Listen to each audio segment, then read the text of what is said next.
CTBK gives executives and owners of mid-market businesses unparalleled confidence and clarity so you can focus on strategic objectives and organizational success. Their multidisciplinary advisors, accountants, and team members have a wealth of experience and are all available and responsive to each client to ensure the most effective advice, actions, and outcomes no matter the situation or complexity level.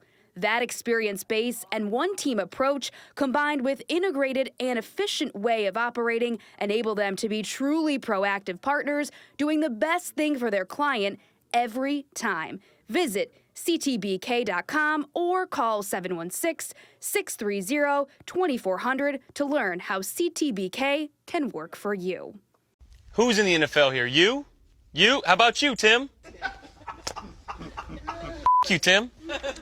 And now, back to the man who's never afraid to throw virtual hands, the social media samurai, the tyrant of Twitter, the keyboard snatcher of souls, Tim Graham and friends. The Buffalo Bills did nothing. The Buffalo Sabres did quite a bit Thursday night. And here to talk about it, it is Jonah Bronstein of Bronstein Sports Plus, along with me, Tim Graham of The Athletic. This is Tim Graham and Friends, brought to you by CTBK, CPAs, and business consultants. And interesting time, because we went into Thursday night with a little bit of Buffalo sports overload, members of the media and also fans wondering how we are going to divide our attention on which team over the other. And the Sabres handle business. Whereas, well, I guess Brandon Beane handled a lot of business too, making 3 trades to move out of the first round, accumulate more draft assets, but did not make a pick Thursday night. So we have no first round pick to talk about today as we are recording. The Bills, we can only assume will finally make a pick tonight in either the second or third round. They do own number 35, so they'll still get a pretty good player. But for those Bills fans who are still scarred by the Keon Coleman experience, I see a lot of angst online for what is Brandon Beane doing? We need help now. But we'll get to that. Let's talk about what we do know. The Sabres are up on the Bruins 2-1, heading into Game 4 Sunday afternoon in Boston. And a big response from the Sabres last night with Alex Lyon in goal. Even though the Sabres do give up the first goal again, I thought in Game 2 they looked totally overmatched. And maybe a lot of folks were whistling past the graveyard in which, well, I thought they played okay, and trying to rationalize Game 2 away after that thrilling finish to Game 1. But they really needed to respond in Game 3, and boy, did they. So to come out of Boston with a win, they are going to come back home. There will be a game. Well, there was always going to be no, I guess there might not have been a Game 5, right? They have to, once they split the first two. Right. There was going to be Game 5. I'm sorry. I'm doing weird math into my head. And sometimes when it comes to the playoffs, I get the 2-3-2 format in my head, which is not in play here with the National Hockey League. But anyways, Game 4, Sabres are up 2-1. They can come back home with a chance to close it out if they're able to win on Sunday afternoon. Jonah, your takeaway, you were in Orchard Park last night for the non-event. And, but you've been following the Sabres. You've been covering these games. You've been covering the practices. I guess maybe before we get into the Sabres, your take just on last night, heading into it, and then what just transpired with both teams and the whole holistic aspect of Buffalo sports entering Thursday night. Well, from my perspective, it was a lighter media crowd at the Bills facility than it normally is for the first night of the draft. It's usually one of the most packed media rooms of the year, and it wasn't quite like that, mostly because some media had sent people to Boston for the Sabres game. The Sabres game was going on. I do think there was a bit of, I suppose, and we got to watch the Sabres game on a big screen television while the draft was going on smaller televisions, and a real interesting multi-screen experience. And I think a lot of Buffalo sports fans got to experience that as well, probably going to watch parties or having your own bit of an event in your own living room of watching the Sabres game until that concluded. And it was right when Lindy Ruff ended his post-game press conference that the Bills were on the clock for the first time. Then it was a lot of fits and starts with the Bills trading down 3 times. And, I don't know, that might be an angst-ridden experience for Bills fans. I think, if you were consuming a lot of pre-draft content, you probably expected that the Bills might trade down and trade out of the first round.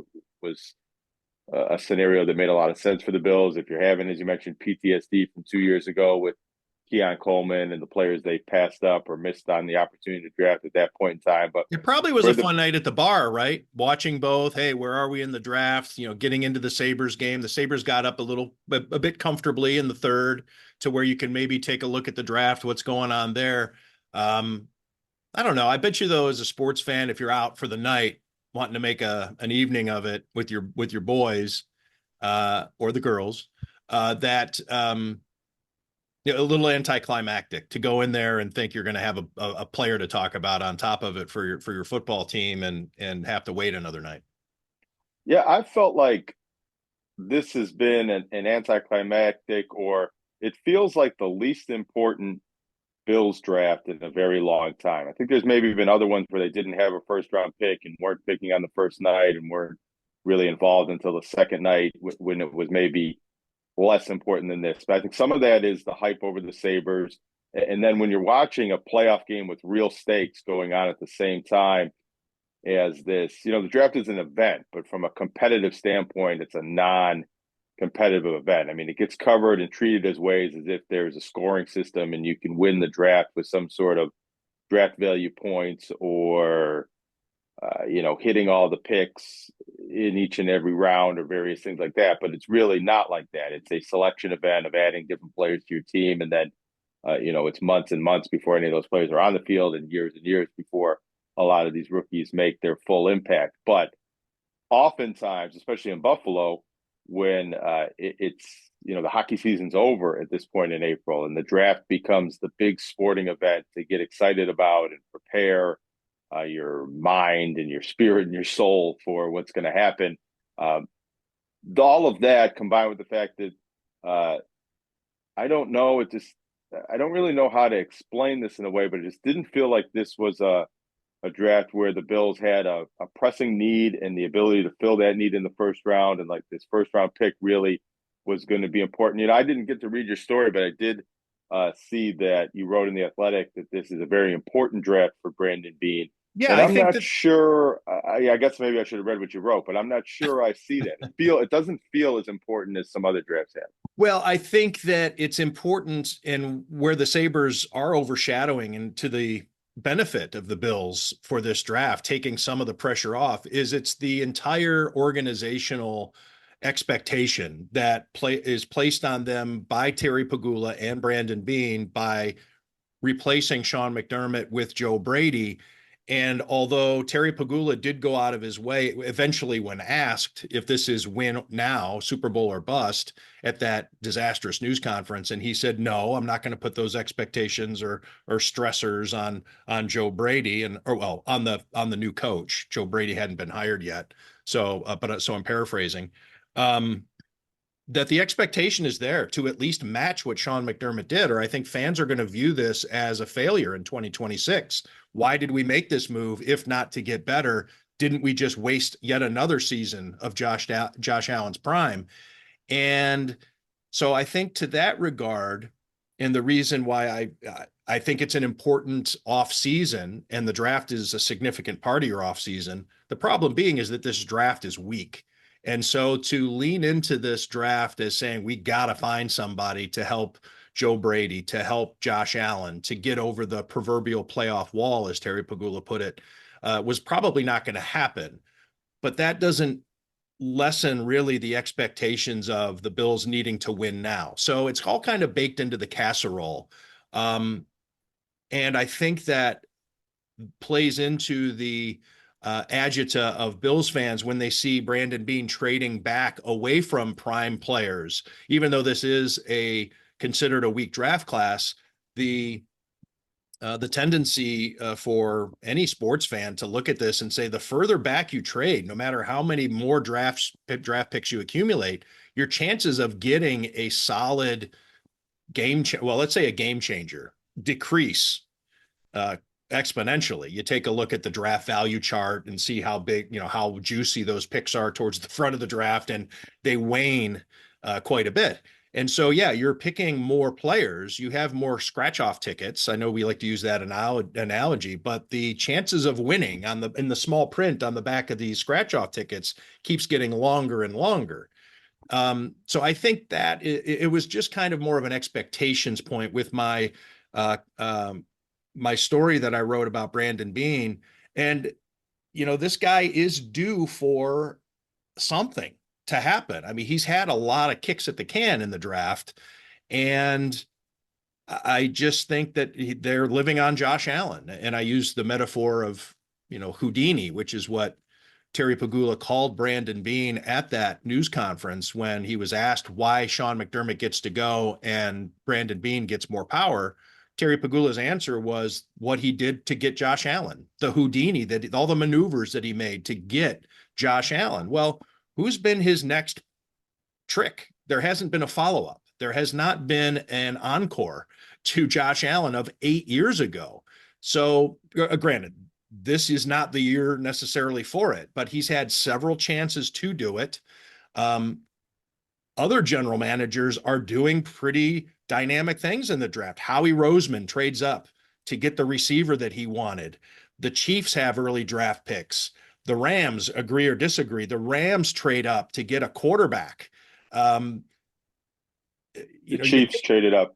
Yeah, every different team. The Dolphins are trading up. People are trading up and doing things. And so I think with that backdrop, you look at it and say, all right, Brandon, let's do something rather than, they're doing the long game here, which I think is a little counterintuitive to a lot of my analysis anyway. We did the Channel 4 mock draft, and I said these guys are going to try to win now and draft impact players now. They do seem to be doing the opposite of that with the longer game of players who are going to take longer to develop. That's what happens when you get more day 2, day 3 picks. That's what the analytics are going to tell you about a prospect's career arc. So anyways, that's a lot of, we don't know heading into the draft. And I guess there wasn't a laser focus point to my story regarding Brandon Beane in this year's draft. It was just that he needs to come up with something that's not just Josh Allen.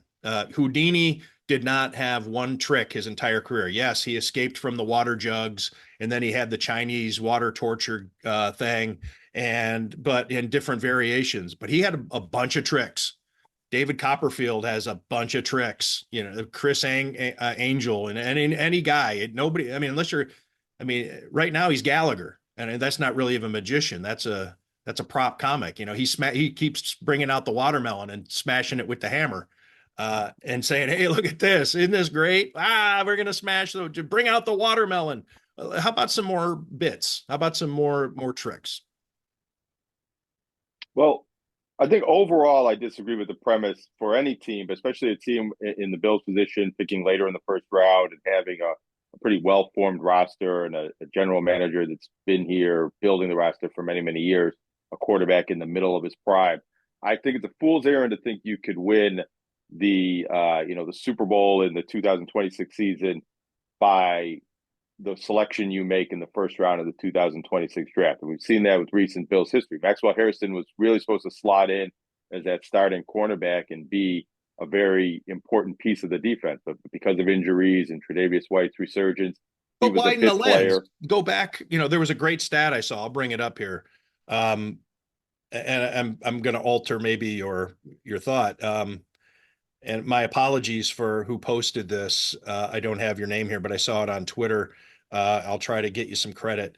It was the earliest NFL draft pick by each NFL team since 2020. Now, in 2019, they got Ed Oliver 9th overall, and you can debate whether or not that was a really good draft pick. I mean, Ed Oliver has been a good player for them and probably one of Brandon Beane's best picks, but not a game changer, not a consistent game changer, a guy who can change a game when he's in it. But sometimes disappears for stretches. So the Bills are at 23. The best pick they've had since the year 2020 is 23rd overall. And then the next closest teams to that are Baltimore and Pittsburgh at 14th overall. Then you have the Rams, Packers, Buccaneers at 13th overall. Philadelphia and Denver, I mean, really good teams. 9th overall. Kansas City, 6th overall. Philadelphia has had a ton of picks up there, by the way. I know I just mentioned 9th overall, but they seem to trade up all the time. Really good teams find a way to still go up and get good players, whereas the Bills, 23rd overall. And of course, that number won't improve this year because now the best they can do is 35th overall. And so, I mean, where are your all pros? Where are your pro bowlers, multiple pro bowlers, let alone all decade team guys or future Hall of Famers that Super Bowl teams need a few of, based on history? Yeah, you need good players. I mean, the Bills have gotten You need great players. all pro. How many great players do they have? Well, Christian Benford was a borderline all pro player. They've had some very good players. And yeah, no, they haven't drafted superstars in the first round since Josh Allen. But I think they've had a few missteps, and that's kind of the point I was making. They took Kaiir Elam because they really needed that corner that year. They traded up for Kaiir Elam. Didn't work out. Keon Coleman was a player that fit a very specific need. They had to take a wide receiver. They traded down. They danced around in that draft, but he hasn't yet developed into that starting caliber wide receiver that they need him to be. Dalton Kincaid has developed into a pretty good player, but he wasn't the impact player as a rookie or even in his second year that the Bills were projecting. And drafting the player that was going to make a difference right away has taken them a little bit away from, I think, taking the best overall player and having all Pro Bowl caliber players 2-3 years down the line. Now, trading down in the Keon Coleman draft allowed them to trade up for Cole Bishop, who wasn't a very good rookie, but has developed into a really good player and might be a Pro Bowl caliber safety at some point. So that's part of the calculus. The Bills didn't really have much ability to trade up in this draft. When they gave up their second round pick for DJ Moore, that's the pick they would have needed to put into a deal to move up in the first round, unless you're giving up next year's first round pick. And that might have been foolish because it's considered to be maybe a stronger draft a year from now. This really looked like a draft where if the Bills had the opportunity to trade this year's first round pick for next year's first round pick, they probably might have come ahead on that deal. But I just think the premise that the Bills needed to nail this first round pick in order to get over the proverbial playoff wall in 2026 and save the general manager's job or justify the coaching change wasn't going to happen. And the way Brandon Beane behaved, he didn't behave like a desperate general manager that needed to make a splashy pick or get the most NFL-ready player. The Bills had less than 26 first-round grades on players. Brandon Beane doesn't tell us what that number is. He has said it was less than they normally have in a year. So let's say they only had 15 players graded as first-round caliber players, and they weren't able to get up in position to get any of those players. None of them were there at 26. They did pretty well, I think, with multiple trade downs to accumulate multiple assets and draft capital. And one of the things, some draft analysts and Bills fans were worried about coming into this draft is the Bills lacked a lot of overall draft capital. They didn't have that second round pick. They weren't picking until late in the third round. They had this 26 pick, but they didn't have much else after that. Now they flipped that. They don't have a first round pick, but they have a lot of capital now in the second, third, and 3 fourth-round picks, and the ability they're probably going to move up. I would imagine they're going to take this player here at 35 and then maybe have 2 more picks here on day 2 of the draft, somewhere in the late second, third round, something like that. And so I think the debate, and I don't know the answer to this, but if it's an important draft, what is more important? Getting the very best player you can in the first round at all costs, or maximizing your assets and getting a lot of good players to fill different needs? The Bills contractually could use more contributors on rookie contracts. So if they get a couple of Christian Benfords and a couple of Matt Milanos, these really good players in the middle rounds of the draft, I think in the long run, they might not be effective rookies, but in the long run, that might do a lot more for the Bills extending this championship window than getting, a nose tackle in the first round that fits an immediate need. Yeah, I agree. I think in the micro, Brandon Beane has done very well, but I think in the did I say the micro? Sometimes I You get did say the micro, but I don't know if you in the mean the micro and the macro. meaning today and this weekend, he's done well to maximize what he has. But I think in the macro, being in this position after several years of not being able to stock the roster with better talent, I think that's the trouble. No, he can't. He's not gonna correct this in 2026. Not in this draft class. Um, but this is a team that I think, in general, from expectations and the fan perspective, it needs to win now, and needs to not only win now, but do better than Sean McDermott did. And that's the position that they've put themselves in. And the draft is one of the key ways to do that. But they have not, I mean, to some, they have not taken a win now attitude. Brandon Beane is not acting desperate, as you said, and it seems like a guy who's pretty comfortable and is happy to build for the future and not try to do anything. He's not Russ Brandon and Doug Whaley right after Ralph Wilson died. I mean, this is not trading a bunch to get Sammy Watkins because they have no supervision. And they might not be around for much longer, so we might as well get the shiny new toy. This is a guy who seems like he's very comfortable in his role and building for the future. And I'll give you a little bit of a behind the scenes kind of moment that happened yesterday at the draft. Please. I wasn't there. I guess for the record, Yeah, I wasn't right. there because I'll just tell the audience here. I was not in Orchard Park last night because really for me, there's no benefit. Joe Biscaglia was there. Nothing happens that is going to be original reporting. And so we have people on scene to handle if Brandon Beane comes out and speaks very late at night because the Bills were picking 26th overall originally. I just decided not to go because I could do other things. I could be on the phone. I could reach out to agents and college coaches and get proactive on whoever they did pick. But then they end up not picking anybody. So I'm really glad I didn't go. So I'm sorry. What happened while you were there? Well, you missed the best media meal of the year. First night of the draft is always generally, the best food that they give us. Mulberry's restaurant. Oh, Mulberry. What we had yesterday. And you just had me thinking, they had a pretty good turnout at the draft party inside the field house for fans. And I know there was some fan activation, memorabilia. You got to make your own draft hats and some cool things you got out of that experience. But if you were there to watch the Bills make a pick, they didn't make a pick. And did they have the Sabres on the? They probably were showing the Sabres. I think so. I think they did. So maybe that was worth attending for that purpose. But early in the day, or late in the afternoon, but early in the draft day, Joe Brady kind of came in and visited a little bit with the media, and it was all kind of off the record, just hanging out. But he was curious and what different media members thought, who their pick was, or if they thought they should trade down or not. Because it was mentioned whether they should trade down, and different people gave some different opinions about, whether they think it's a good move for the Bills to trade down, and also is it a good move for, the Associated Press, whether they have to write a story or not, or for the television stations at 11 o'clock, what time they want this pick to be, or, knowing if they're going to trade down is helpful if you're trying to plan out your show or your deadlines or things like that.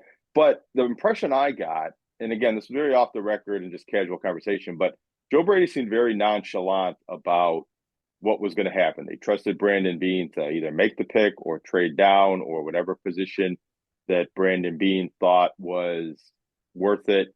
That was the pick that they were going to make. He didn't seem like he was going to be, jumping on the table for a wide receiver that he had to have now as the head coach in the new offense, or that, the organization, Jim Leonard or Joe Brady as the head coach, felt like there was a very specific defensive player, defensive starter that needed to be drafted. And I do feel like there were previous drafts where, I don't know if it was Sean McDermott or coordinators or who it was. I think with the tight end, Ken Dorsey was involved in this, but it did seem like there were drafts where a coach or a member of the coaching staff seemed to have their heart set on a certain type of player, a certain position, a certain value, a certain positional need to fill.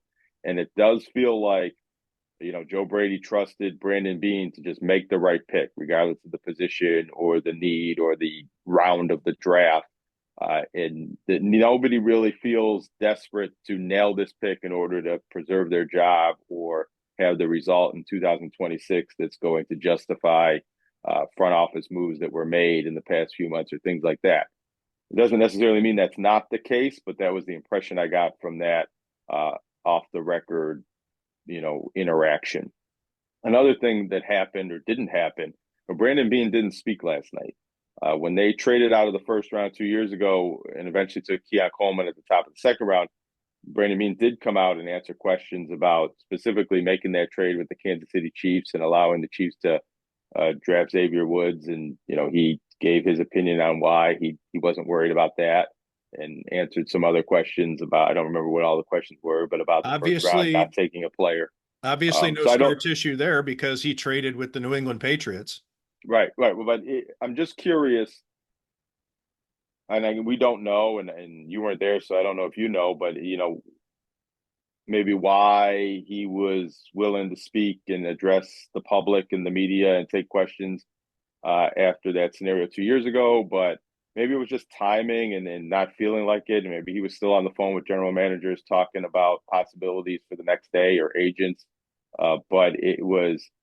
The media there was expecting him to come out and speak because he had done that 2 years ago, and it was a little surprising that, he didn't do that last night. I wonder if it had to do with the NFL's decision to speed things up, and things were happening faster. And I know that Brandon Beane said heading into the draft that the draft board set the NFL going down to 8 minutes between picks in the first round was not going to impact him, but it certainly impacted the media aspect of it. And I'm not saying the media hit there at One Bills Drive, but ESPN had trouble keeping up, and they have a database. They're in real time there in the Bills draft room. So it's not as though they're watching ESPN and waiting to see who the pick is before them. They know as things are happening in real time with the NFL at the league office. But still, 8 minutes in between picks, you maybe don't have the conversations to catch your breath and check in with this team or that team. And so I wonder if that had anything to do with it. It seemed as though there was maybe a little bit more of a people were playing a little more catch up, and maybe the NFL's decision to go down to 8 minutes between picks is because in the past guys were sitting around twiddling their thumbs a little bit in each individual 32 draft rooms, that they had more time to think, more time to check in, more time to process. And then once they get to the end of the first round last night, they're, maybe a little shuffling through the papers a little bit more frantically. I don't know. Just a thought. Yeah. And the other thing I noticed, and I always notice this, and I love talking about it, is just how worthless all of the pre-draft analysis is in this cottage industry of everybody having their opinions on what teams are going to do. We do this BKL mock draft, and we all make this pick at 26. Bills don't have the 26th pick.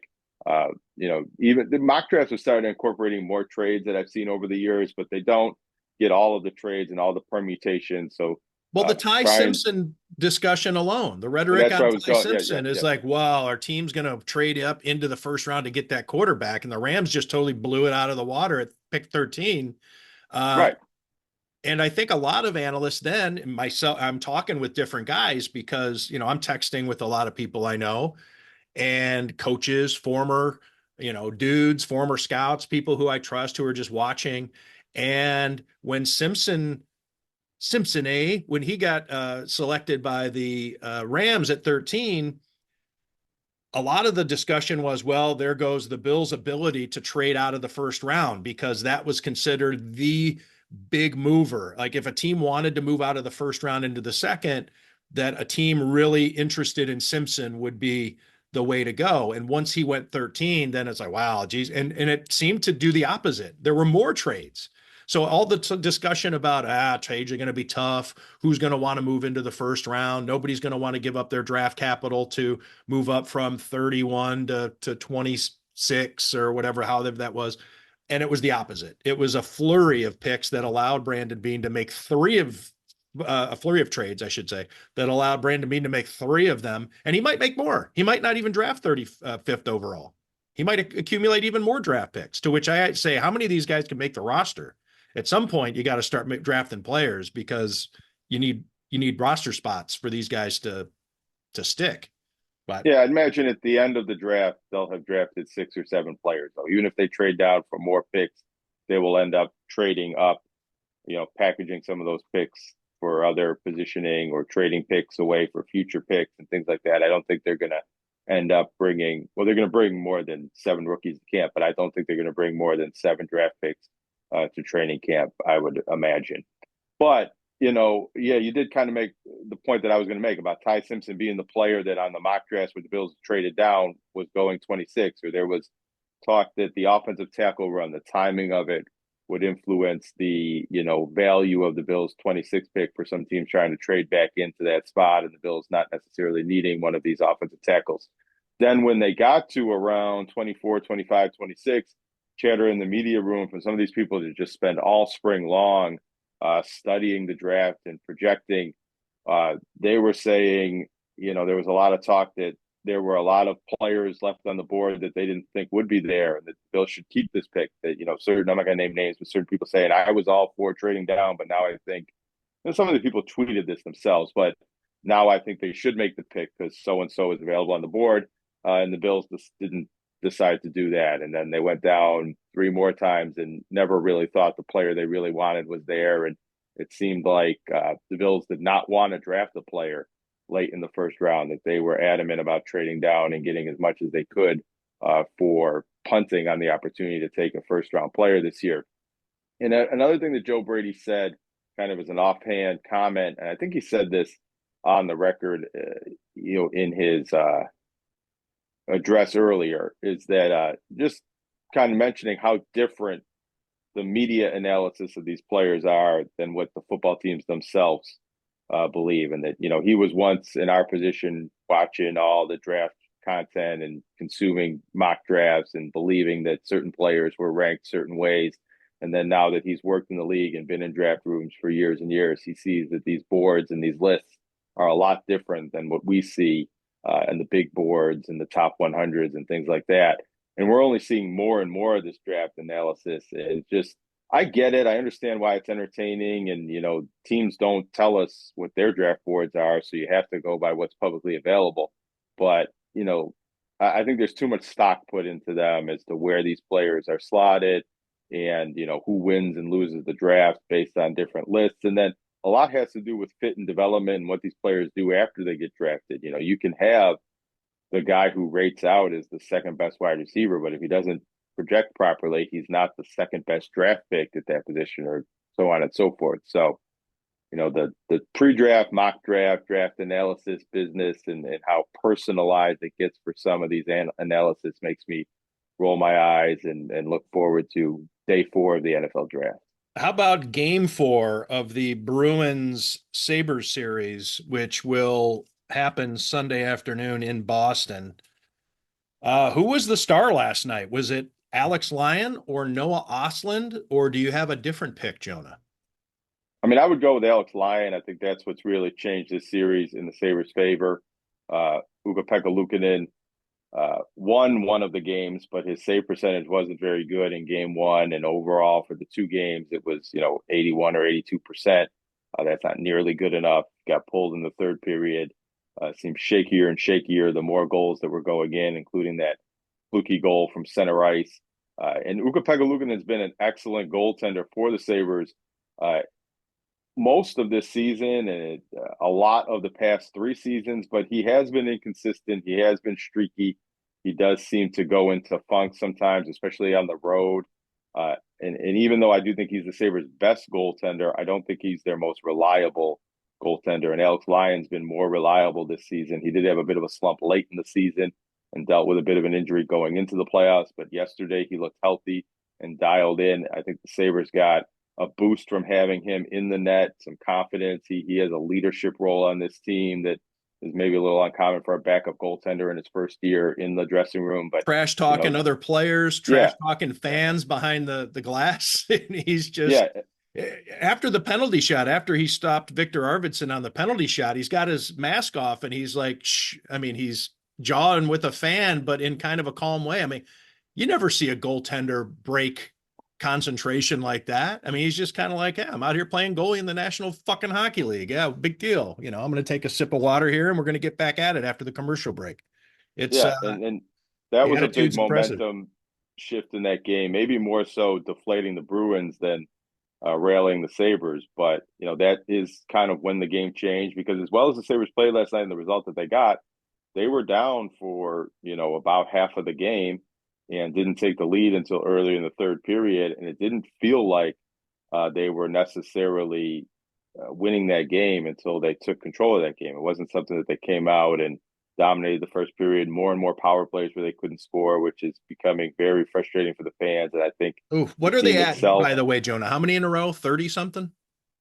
well, 36. It's 0 for 14 in the playoffs, and they were 0 for Yeah. 22 at the end of the regular season. They haven't scored a power play goal in April. And we're here, April 24th, April 26th by the time they play again. Now, the last power play last night was only 9 seconds long. Nick Veronica, former Buffalo News, WIBB sports writer, now with Sports Business Journal, did all the math. They've played more than 63 minutes on the power play, this month in April without a goal, which is more than a game. And they've had 6 on 5 with the goaltender pulled at various points. I don't think they've scored any of those. They've had 5 on 3s. Yeah, right. But I mean, like, if you add that to it, the time when they've had an extra skater on the ice has been, well more than a full game, and they have 0 goals in that time. And they've given up, I think, a shorthanded goal or 2 in those situations as well. But then to get back to your question, Noah Ostlund had a tremendous impact on the game for a rookie, being able to go out there. He had a really nice looking empty net goal. He had an assist on one of the goals.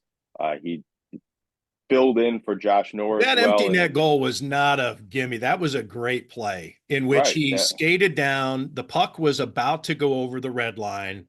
That would not have been icing, but he got down and positioned himself where he did a spin around. He goes down below the goal line, spins to protect the puck from, I don't know which there were 2 Bruins right there, spins around and then gives himself the empty net. Yes, the goalie was out of the game, but that was a hell of a play.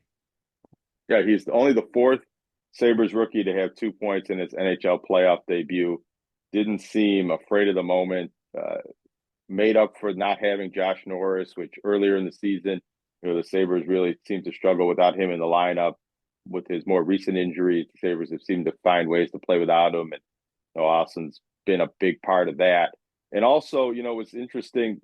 Sabres, when they traded Jack Eichel 3 years ago, they got 2 players. They got Alex Tuch and Peyton Krebs, and they got a draft pick that eventually turned into Noah Ostlund, and it took a few years for him to get over here and come up through the minors and get on the team. But all 3 of those guys were playing and had big roles last night. Alex Tuch had the game-winning goal. Peyton Krebs had the pass that set up the game-winning goal. Noah Ostlund had his goal and his assist. So the Eichel connection, the 3 players they got in that trade for Jack Eichel played a big role in this first road playoff victory for the Sabres in 5,700 whatever days. We're still running that count. It is amazing that they're winning without the power play, with incredibly poor face-offs, but they're doing it with the timely goal. You hate spunk. I guess I'm sure there's an analytic that would, but they're just the confidence, the resiliency, and the ability to have Alex Lyon there to plug in when UPL is struggling. I guess, psyops, Lindy Ruff and what he's able to do and push the right buttons at the right time. But did I mention the penalty kill? The penalty kill obviously has been very strong, but there are so many things that are potentially lethal to your chances of advancing in the postseason, and no power play and face-offs and all these things, your experience and all the different things that would normally add up, I think, in the Bruins' favor, has the Bruins down 2 games to 1. Eagle-eyed viewers, if you're of the YouTube ilk, would have known that I just did that earlier in the show, I did a wardrobe change. I was having a bacon neck moment with a shirt that's probably I've probably worn it too many days in a row, and I didn't like the way it looked, so I went from a brown shirt to a blue shirt. The color doesn't matter. It was mostly the neck. And speaking of t-shirts, we still are not ready to unveil our new sponsor. We still need some signage for that. And we want to do it the right way. So hopefully by the next podcast, our new sponsor will be unveiled. Official T-shirt of TGAF. Yeah, another thing you missed last night. Oh, I don't mean to cut off the ad read here, but no, there's no ad read. I'm not going to do an ad read. I was just saying, I just realized that earlier in the show, I went to a one shot for you so I could go change my shirt. And I just popped into my head that if anybody's paying attention, they're like, was he wearing a different shirt? Yes, I was. I'm sorry. Well, go ahead. by not attending the draft media event, whatever you want to call it, party last night, you missed out on a gift box for the official blue cheese of the Buffalo Bills. It was only a tiny bit of blue cheese, but had sunglasses and confetti and hats and koozies and all different. Who is it? What's this company? Give them a plug. Yeah, actually, I can't even remember it, but it's an elaborate box. The official blue cheese of the Buffalo Bills. Yeah, let's see if I can look that up. Maybe it's been announced, but if they want to sponsor Tim Graham and friends, they can do that. But we don't need to give Treasure Cave blue cheese. Treasure Cave official cheese of the Buffalo Bills. What's the unofficial cheese of the Buffalo Bills? I want to know what a treasure cave is. When's the last time you ever visited a treasure cave, Jonah? I mean, that's what that gift box was like. It was a giant box with a lot of treasure buried underneath it. I haven't been in too many caves. Not a cave dweller. Well, I was speaking metaphorically. It was a euphemism. At least I think it's a euphemism. Anything else we want to get to here, Jonah, before we wrap up and head out to Orchard Park to see what Brandon Beane's got up his sleeve today? Let me just run through the Bandits playoff scenario real quick for people that, don't pay attention to the team, but listen to this podcast for their Bandits updates. If you're not familiar, Bandits had won 7 in a row. They were the hottest team in the league. One more win would have gotten them a home playoff game, but they lost on the road last week at Oshawa, which is a losing team. The team that Albany moved out to Oshawa, so a bit of a franchise rival of the Buffalo Bandits. But Oshawa, as Art Wander would probably say. Yeah, so the Bandits are now opening the playoffs on the road at Georgia on Saturday night. That's a team they split with in the regular season, lost an early game, but won later on. Georgia has the best goaltender in the league this season. Statistically, Brett Dobson, who played at St. Bonaventure, he set records for goals against average and save percentage. If the Bandits do win that game, then they will get a home playoff game, likely in game 2 of the semifinal series. They'll get one home game. It could possibly be game 1, depending on the buildings and things like that. That has happened before in the NLL, but chances are it'll be game 1 of the semifinals on the road, and then game 2 in Bandit land. But Buffalo has to win down in Georgia on Saturday night. You can watch that game on the CW23 locally. And, there's a possibility that you could have back-to-back Bandits playoff games and Sabres playoff games next weekend. If the Stanley Cup playoff series goes to 7 games, that'll be a week from Sunday in Buffalo. All right. Thanks to everybody out there for listening and for watching Tim Graham and Friends, brought to you by CTBK, CPAs and Business Consultants. Please like us, subscribe to us, comment to us. What did I say? Subscribe, like, rate, all the different things. Whatever the platform asks you to do for your feedback, please do it, because it really helps platform us and push us out there to a greater audience and bigger audience. And we're thankful for your support and your attention to this matter.